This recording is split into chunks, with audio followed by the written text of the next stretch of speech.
this webinar. We will try to cover what do we need to do before we actually start to look at a bearing that has failed prematurely.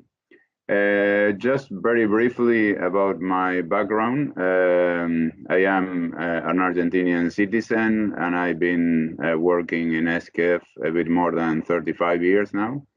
And based on that experience, I can say that this subject of bearing failures is something that you never stop learning. We are going to cover what do we need to do, like I said before we actually try to understand why the bearing has failed early. Like Ranjit said, please put your questions on the chat, and I will do my best to try to answer those questions. And of course, I hope this will be also a way to have another channel of communication so we can help you on bearing issues in the future.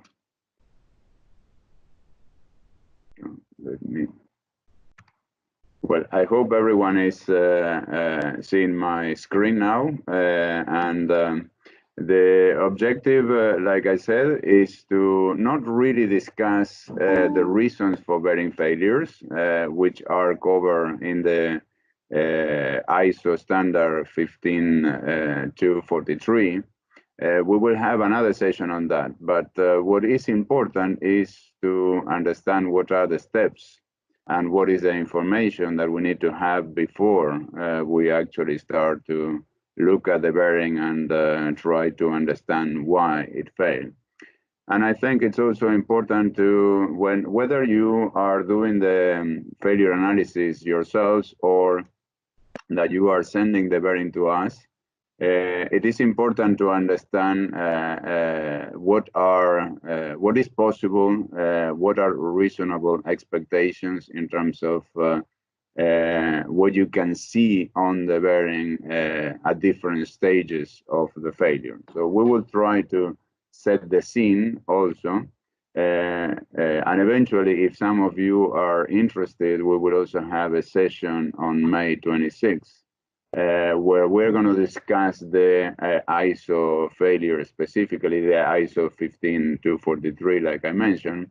This is a very extensive subject, so these are, of course, short, limited time that we have to cover this extensive issue, but we will do our best to give you the main points. The reason why we wanted to have this seminar is also because many times we receive bearings at different stages, in different conditions, different parts, and it's very difficult to assess what has happened without all these, let's say, prerequisites that need to be in place. And I know most of you have hands-on experience. You have seen failed bearings many times. So that's not what we aim to discuss today. That is going to be on the session on the 26th. So some of the basics before we actually start doing our investigation are, I would say, very basic, I know, but this is something that we need to emphasize many times, that the earlier you stop the machine and remove the bearing when you have the first symptoms of a problem, the more likely you are going to understand what is the probable cause of that failure happening. So we need to avoid that, and sometimes, of course, it's not completely under our control. Sometimes the bearings are let to run to almost collapse because of production requirements. But then the probability that you look at the bearing and you know what happened is very, very limited. You have seen probably bearings like this one on the picture. And of course, knowing what happened to this bearing is almost impossible because one failure leads to another, and then you have a complete loss of the evidence of how the problem started. So that's very important, let's say, element to set the scene for what we are covering today. And of course, when you think about what do I need to do to remove the bearing early enough, it's many times about condition monitoring or your health monitoring program of the machine health, if you want to call it like that.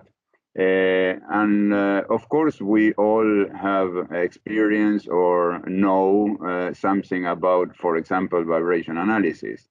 What is important to understand is that the different techniques will, let's say, give you early warnings of different failure modes.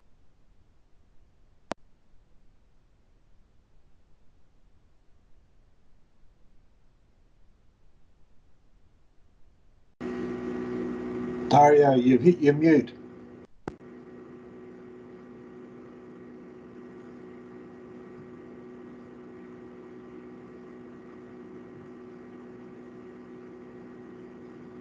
Dario, you're not muted. Here.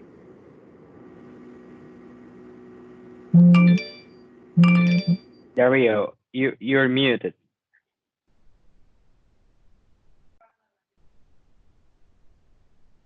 I'm so sorry for that. So I need to go back. I'm very sorry. I thought I had unmuted myself. It only just happened. Oh, it just happened now? Yeah. Are you up to your graph slide? Okay. Yeah. Thank you. Yeah, thank you. All right. There we go. I don't know how that happened. I'm sorry.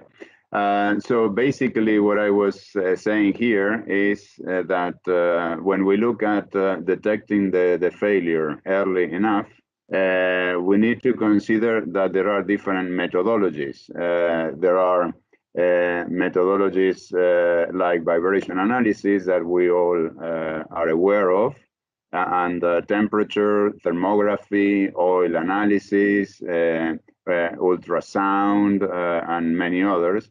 What is important to understand is that there is no a single technique that will work all the time to give you the earliest indication of a failure.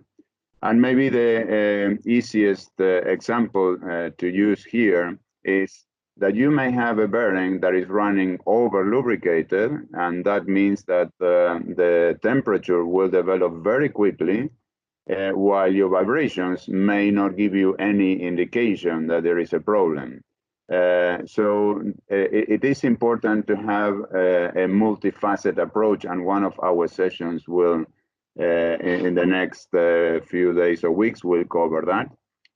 You need to have the right strategy to give you the earliest indication so you can catch the failure when you can really understand what has started the process. That's the key.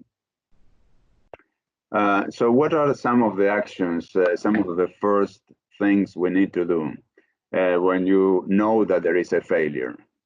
I would say maybe one of the most important first actions is that you need to avoid any additional damage as much as possible when you are removing the bearing from the machine, and even before, so you avoid creating more damage that will mask or will hide some of the symptoms or some of the features that may help you to identify the reason for the failure.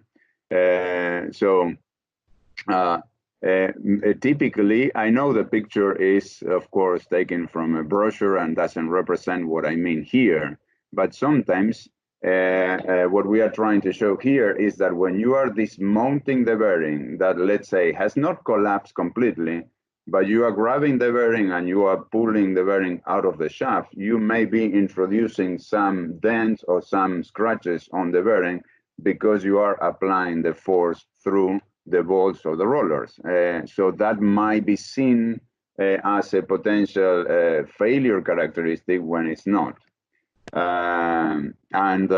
One of the things that happens more often than not is that the fail bearing, because of the emergency of the repair situation, is left maybe out in the open, and then that component starts to suffer corrosion, and maybe a week or two later, we know, okay, now it's time to start the investigation, and when everything is back to normal, let's say from a production point of view, and then that corrosion is completely hiding some of the details of the failure and what might indicate what has happened.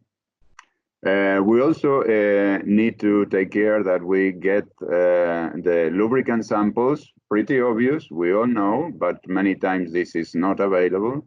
And one of the things that we always recommend as much as possible, of course, on your critical assets, is that you keep samples of your new lubricant batch, so you can have a possibility to compare. If there was something wrong with the lubricant, how would you know if there was no sample preserved? So for those critical elements, I would say it's very useful not only to take a sample of the used lubricant and to try to find contaminants, degradation, and things like that, but it's also important to have the sample of the new grease of the same batch or the same oil, so you can actually make a comparison and find out if there was something to begin with in the lubricant itself. Another one that is extremely simple, I know, but take pictures when you are in the emergency of the repair, when production is being lost and there is a lot of money at stake. It is important to cool down, even if your manager is screaming and trying to get the machine back running. That you take pictures and you document what you see, because those might be key elements in finding some evidence, some clues that points to what might have happened. And one of the things that is extremely useful and many times not properly taken care of is that when you are removing the bearing from the machine, before you do it, you need to make sure that you identify the position of the different components in relation to each other. You identify the position of the bearing in relation to the shaft. You identify the position of the outer ring in the housing. And you can say, why would I identify the rolling elements like in the picture? That could be interesting depending on what it is found in the bearing, that you know each roller was in each position on the cage. Of course, the rollers are going to be moving around when the bearing is running, but they are, let's say, each roller belongs, not because it is designed like that, but belongs to a certain position on the cage. And then you can look for patterns between the roller and the cage in each position. And then you can go back to the same situation of the assembly of the bearing if you need to. You know, in bearings that are symmetrical, it is also important, axially symmetrical, I would say. It is important to know what was the outboard position, what was the inboard position, not only what was the position in relation to the shaft or housing, because then you will look for clues also on these other components that will help you to understand what may have happened. And ideally, the bearing should be dismounted as carefully as it was mounted. We know it's not always possible. And probably the main reason why that is not always possible is because the machine has not been designed for proper dismounting. So sometimes the machine design considers only the assembly, but not the disassembly. So in some cases, you need to cut the bearing because of the extent of the damage or the type of bearing or the type of arrangement. But if you really want to do an investigation of the failure, please do not cut the bearings by torch. You ruin the sample, the evidence by doing that. So as much as possible, if you're planning to do it, be careful to choose where to cut and try to use a cutting wheel instead. It's going to take more time, absolutely, but that will help to improve your chances to understand what was the reason for the failure to begin with.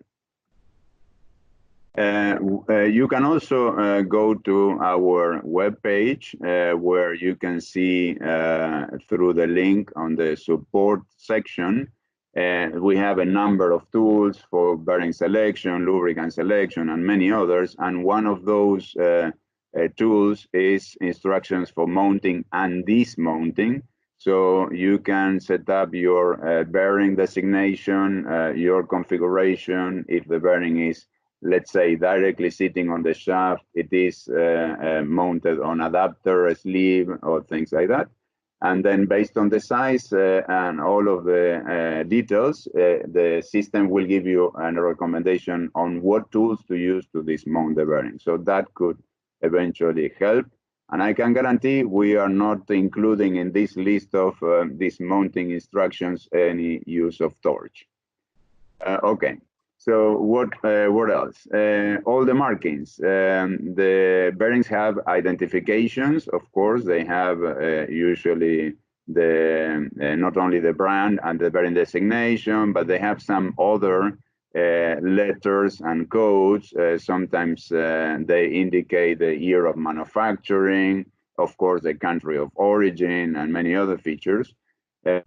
So please be sure that you keep a record, because sometimes you may find that for whatever reason, the bearing that was running is not exactly the same as the specified on the machine details or the component parts. So just make sure that you keep track of all the markings that may be lost later if some additional, let's say, sampling, cutting, or grinding, or some other thing needs to be done on the bearing as part of the investigation process. So one of the things is that if the investigation is not going to be done on the spot, and you need to, let's say, do it later at some point in time, you need to send this to someone else. Please make sure that this is protected. If you have removed the lubricant, you had taken your sample, and then you clean the excess, and you need to dispose, of course, properly of that. Make sure that you protect the bearing from any additional corrosion. Many times we have received bearings that are extremely corroded. They have been left in the open. And then that is completely masking and hiding the evidence that will allow anybody to, let's say, arrive to a reasonable conclusion of what was the problem. And, you know, if you try to remove that corrosion, then you eliminate the evidence on the surfaces that may give you the clues about the failure. So very important to preserve the evidence, so you have a better chance to understand the failure. And also, if you are planning to send the bearing for investigation to another party, try to make sure that the transportation is done and the package is done properly, so you avoid any additional damage. I guess you all have heard of false brinelling during transportation on the Australian roads. And if the bearing is assembled and then you send it back without, let's say, enough protection, you may be adding more damage on the surfaces that, again, it will confuse the analyst whether those marks were there before or not. The second part, I mean, those are the initial steps. The second part is, of course, the background information that we need to have when we are going to do this bearing investigation. And simple as it is, but if you are doing an investigation, the more information, the more background is usually the better. Then you can discard the things that are not useful. But in a way, it's like a detective, and then the more evidence you have, then you can decide later which one is more important or relevant and which one is not. And usually a single person doesn't have all the information. Some things may be related to the lubrication practice or to the operational conditions or how the bearing was mounted or any other environmental factors or conditions that may have changed during the time the bearing was in operation. So again, the more information you can collect, the better. Failure history is also something useful because sometimes we get bearings, but it's not clear how many times has this happened before. It is the first time, then you have, let's say, a certain situation. If it is a repeating failure, then you can try to look for patterns. You, of course, need to look at previous reports and see what were the findings and share if you, again, are going to be sending that bearing for investigation to us. We would need to see those previous reports if they were not done by ourselves to understand if there is a pattern on these different bearing failures. How long was the bearing? I mean, very simple questions. You know, this is not rocket science at all, but sometimes the information is not clear. How long was the bearing in service? The same failure that looks, I would say, exactly the same could mean two completely different things if it happened after 5 months or if it happens after 5 years. So knowing, and it's not enough to say the bearing was on the machine for 5 years. Was it actually in operation for 5 years, or was it standing still at some point because of any production or market reasons? If this is a repeating failure, what is the failure rate, or you can say the mean time between failures? Is it increasing, decreasing? Is there any connection with any other operational parameters or conditions that you can link to? Has the operating condition changed? I mean, so many times it happens to most of you, I believe, that you are dealing with some of these situations, and then you ask if anything has changed.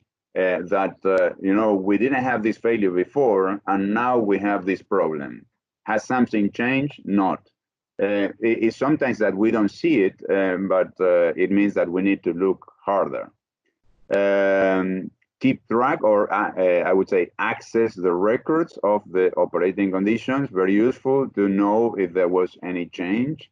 What is a failure geography, if I can, let's say, introduce this term? And by failure geography, I don't mean in which only, I would say not only in which location, geographical location, let's say in, was it in the north of Australia or in the south? That's not exactly what we mean here, which might also be an issue when you see it in a general context, but is if you have a process and you have a machine, and that machine, let's say you have a number of vibrating screens, and then you have problems with the vibrating screen bearings in several screens, then you start to see, are these failures happening in the same position? That's what also we mean by failure geography. In some cases, many bearings are part of the same system, and then you can say when you have several systems having failures, identifying if this is in a particular position might help to focus your efforts. So that's what we are discussing. As part of the background, it's also important to understand if not only the machine has been in operation, but like I said before, has the machine been standing still? Has there been any vibration history available, any oil analysis and other parameters, process I mentioned already?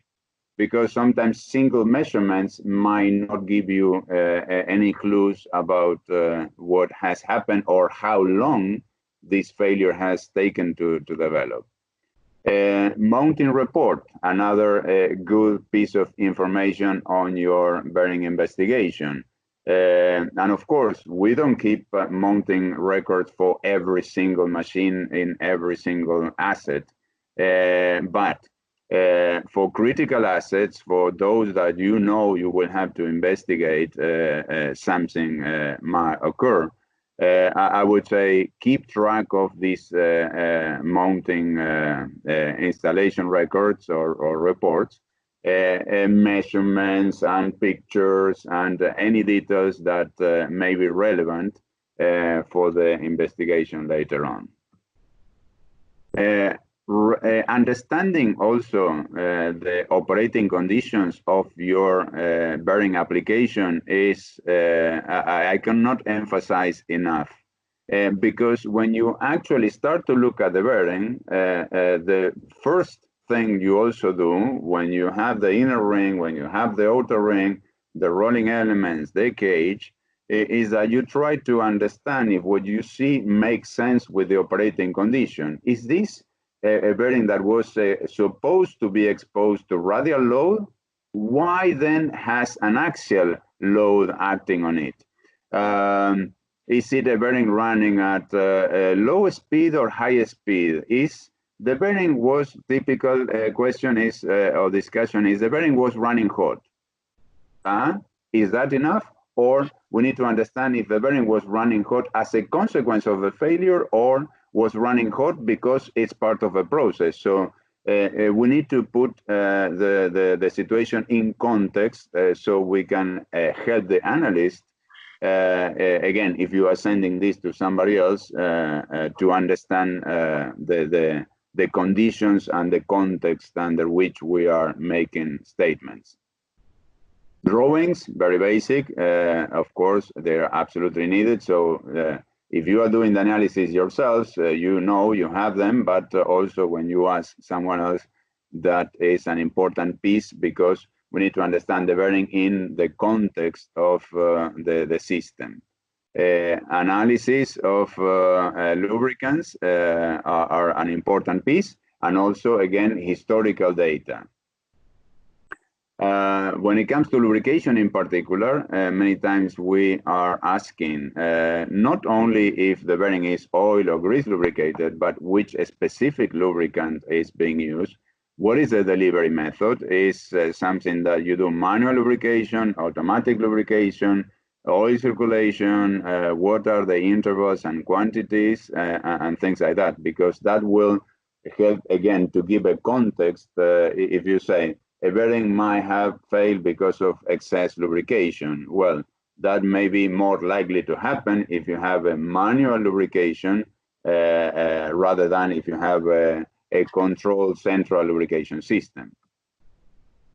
That's part of the background, let's say, information to understand where you are, what is the frame for your bearing analysis.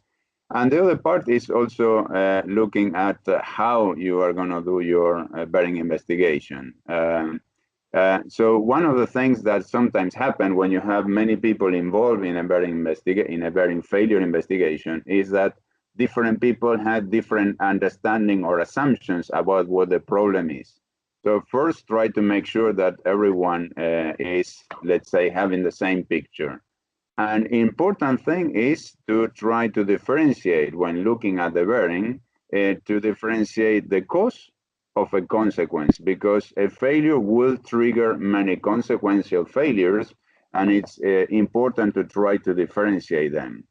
distinguish. So this would mean distinguish primary and secondary and even tertiary and other damage states, if possible. And of course, if you can explain it, it's better not to try to find, let's say, wild explanations to things and don't rush into conclusions. Of course, one of the things that we emphasize the most is we shouldn't, let's say, assume the problem is something and then try to solve it. And then we have the same problem again, and then we try something different. So investigation requires a lot of effort and work, and it's sometimes not a one shot. So I think I mentioned this before, and I will emphasize this a lot. The bearing is part of a system. So when you look at the failure, you need to look at everything around. If you have a motor, a gearbox, a compressor, any machine, and you have a failure on one bearing, it's not enough to look at that bearing. You need to look at the shaft, at the housing. You need to look at the other bearing, even if has not failed, because that will give you some hints, some clues about let's say, possibilities to confirm or to reject certain hypotheses. So the idea is that the bearing can be exposed to different problems, and they require different explanations. Like I said before, one failure may lead to more consequential damage, so that's important to make that, let's say, timeline correlationship to understand what you see. This one we mentioned, so the failure geography again, the bearing is part of a larger system. And one of the things that is always important to consider is what are the symptoms? When you say the bearing failed, okay, that's part of a problem definition. It failed because it was noisy, because it was hot, because it was vibrating, because it was not, the power consumption was increasing in the motor. So we need to have a clear definition, so we start to work around that definition.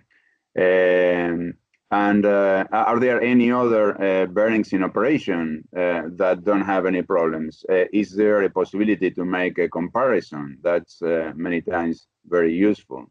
The analysis of bearing failures, like many other things, is something that you cannot maybe hit the target in your first shot, but at least you can, by process of elimination, narrow your scope of potential problems. And I would say, when you try to identify the failure, you have an hypothesis, and then you need to ask, if my bearing failed because of axial load, what should have happened in my application if there was an axial load?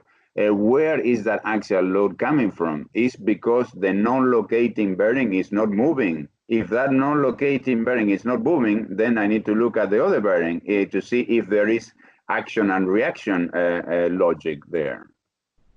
So in a way, you can summarize this idea of the analysis as the definition of a problem, the description of the characteristics, you do some evaluation if you have a chance to compare, you develop a certain hypothesis, and you try to verify that hypothesis.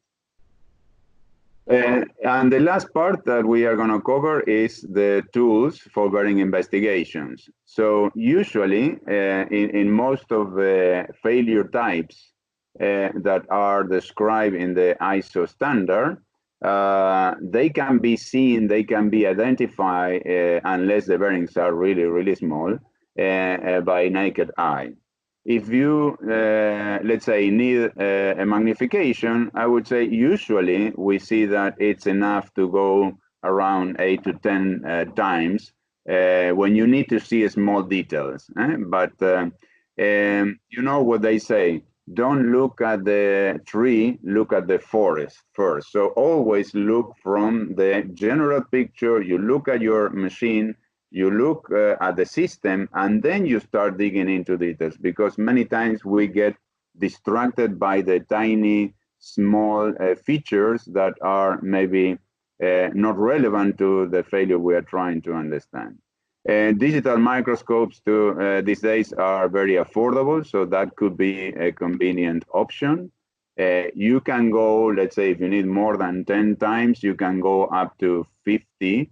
But even there, if you go more, the problem is the interpretation. Most of us are not, let's say, working in a lab environment, looking at these tiny superficial characteristics of failed bearings or even new bearings for the case.